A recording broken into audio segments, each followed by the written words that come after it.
Hello mathletes, and welcome to this continued dialogue about triangles.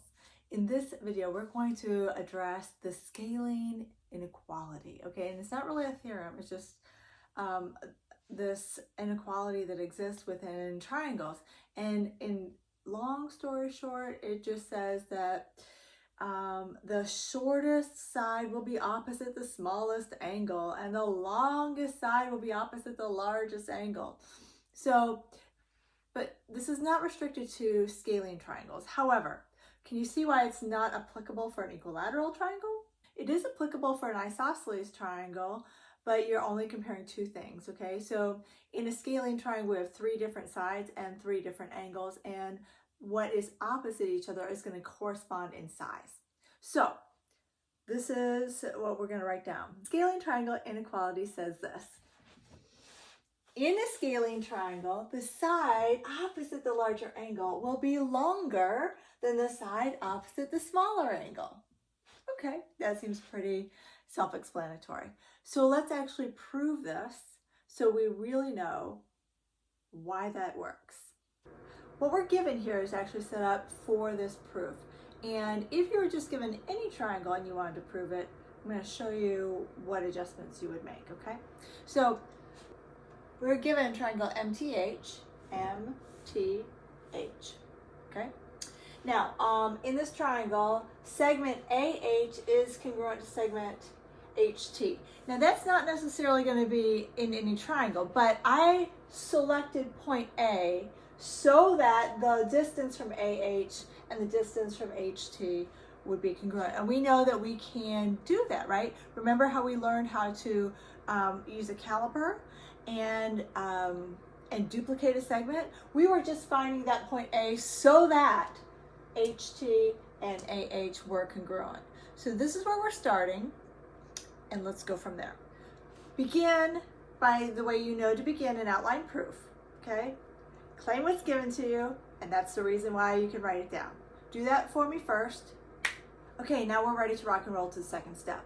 So by doing this, what we've created is another triangle within the triangle. We're going to use that. You notice probably that this is an isosceles triangle. We're building on what we just did. So we have an isosceles triangle with these legs, which means that these angles are going to be congruent by base angle theorem.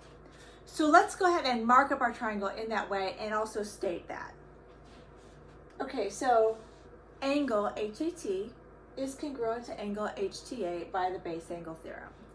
Now, we are going to be working with the measures of angles and how they work together. So we're going to take one step and change this congruence into an equality. We're going to change this into the measures, and we're just going to say by the definition of congruence. Okay, are you ready? Next, we're going to use the angle addition postulate. We are going to say that the measure of angle MTA plus the measure of angle ATH is going to equal the measure of angle MTH, okay? And you'll see why we're going to do this in a second. So now, this is going to be a little bit tricky. And so I'm going to do a little sidebar to help you understand what we're doing. Let's say you know this to be true. 7 is equal to 3 plus 4, correct? Okay, so what if I said, how does it affect the statement if I take away this plus 4? Well, I took away something positive, right? So that means that this side that didn't get anything taken away would actually be greater. And so we're going to say now that 7 is greater than 3. Okay, because I took away the part that was added on to 3 to make the 7. That's what we're doing next. We're going to say that the measure of angle MTH is actually greater than the measure of angle HTA, because we're going to just remove this piece, the measure of angle ATM. Got it? And we can say that because the measure of ATM is positive and it's subtraction. Those are the two things we're going to say over in the reasons. Okay, so here's what it looks like. The measure of angle MTH is greater than the measure of angle HTA because the measure of ATM is positive and we use some subtraction here. Okay, so The next thing we're going to do is substitute out this measure of HTA. Notice earlier in the proof we said that the measure of HTA was equal to what? The measure of angle HAT. So we're going to go ahead and substitute that in, all right? And we can just say by substitution. Now we're going to focus on that angle HAT, okay? If I look at this diagram, I see HAT here. We know from our earlier work that the measure of angle HAT is going to equal the sum of these two measures. Remember why? That's the exterior angle theorem, okay? So we're going to claim that, and then we're going to use something similar. We're going to make it an inequality again, okay? Okay, so what we have, the measure of angle HAT is equal to the measure of angle AMT plus the measure of ATM by the exterior angle theorem. So next, we're going to get rid of this thing.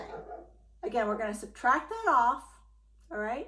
And then what will that do to this relationship? That will make the measure of angle HAT greater than the measure of angle AMT. Now, I'm going to have to clean this up because I'm running out of space. So I'm going to erase the rest of these statements, and this new statement is going to be up top. Okay, so here we have the statement. The measure of angle HAT is greater than the measure of angle AMT because the measure of ATM is positive and we use subtraction. Okay, we only have one step left, but it's kind of tricky. Let's see if you can follow this. We are now able to say that the measure of angle HTM is greater than the measure of angle AMT. And we can do this because of this idea. All right, so we're going to sidebar again, and then you'll follow me to where we need to go. Sidebar. What if I know that A is greater than B, and I also know that B is greater than C? Okay, so if B is greater than C, but A is greater than B, then we can say that A is also greater than C, right? 5 is greater than 2, and 7 is greater than 5. Well, that means that 7 is greater than 2. Okay, so it's just a quick numeric example to help you wrap your head around it, but that's what we have here. We are looking for this, right? And I think I wrote this as MTH instead of HTM, but right down here we have the measure of angle MTH is greater than the measure of angle HAT. But we also have here that the measure of HAT is greater than the measure of AMT. So that means I am able to say that the measure of angle MTH is greater than the measure of angle AMT. And we say that that's the transitivity property of inequality, okay? So mathletes, now it's time for us to jump into some examples that actually use this inequality. Ready? Okay, so these first three examples are just examples of using the relationship that across from the longest side is going to be the largest angle, and across from the shortest side is going to be the smallest angle. So we're going to list the angles from smallest to largest. Okay, and so we're going to start, just for kicks and giggles, on this side. I have a triangle with side lengths 8, 10, and 11. That tells me how large the angles are. Pick the smallest side and find the angle across from it. That will be the smallest angle. Here's 8, so our smallest angle will be angle R. So we can say that the measure of angle R is less than, okay, now it's the middle one. The middle side is here. It's got a side length of 10, so the angle opposite it will be Q. So it's going to be less than the measure of angle Q, which is less than, let's do the last one, 11 and P, the measure of angle P. All right, that's as simple as these types of problems are. Let's try this one, all right? Pause the video and see if you can create this compound inequality with the angle measures here. Okay, hopefully you were able to write this compound inequality. The measure of angle H is less than the measure of angle F, which is less than the measure of angle G. Got it? Okay, so what's going on in this next one? It's not a scalene triangle, it's an isosceles triangle. So how do we write that? I got two sides that are the same. Oh, well, what does that mean about those angles, the base angles. Aren't those the same too? Base angle theorem? So I can say that those two things are equal to each other and that they are also less than the measure of angle C. It looks like this. The measure of angle A is equal to the measure of angle B, which is less than the measure of angle C. Okay, so it has this equation that says these two things are the same, but both of them are less than the measure of angle C. Okay, we got one other type of example to look at. Guess what it might be? Let's go in the other direction. Okay, in these examples, we're given triangles and we have some angle measures. And then we want to take and we want to go and take the side lengths and write them in the order from least to greatest. Okay, so let's look at this first example. What do you see that's kind of problematic here? Notice that we're given two of the angle measures, but not the third. But we are equipped by the triangle sum theorem to find that third, right? We can go ahead and add these two things together and subtract from 180 degrees to find this third measurement. And that third measurement is going to be 43 degrees. Now I can go ahead and order my side lengths. What's the smallest angle? Angle T has the smallest angle measurement. So the side opposite angle T, segment RS, is going to be the shortest side. So I'm going to write that down first. So the length of segment RS, or the distance between R and S, is going to be less than, now what's the middle angle? Angle S has the measurement that's between the two others. So that's going to be the next thing that we look at. And then we're going to focus on across or opposite the triangle and say that our next largest side is going to be RT. Okay, and what does that leave for the last one? That'll be ST. Okay, just a quick side note here. Remember that when we have these notations without the segments, that is actually representing a numeric distance, right? That's the distance between point R to point S. We can call it the length of that segment RS, but we don't want to write these inequalities with the segments on them because the segments themselves are not less, it's their measurements that are less. Okay, just a quick clarification there.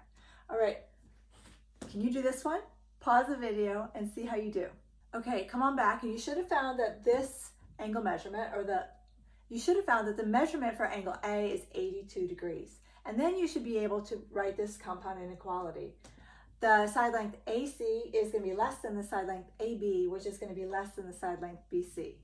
All right, the last one's a little trickier, okay, because we've got two triangles butted up against each other. So I actually have 1, 2, 3, 4, 5 side lengths. Oh my gosh. Okay, so what do we know about these things?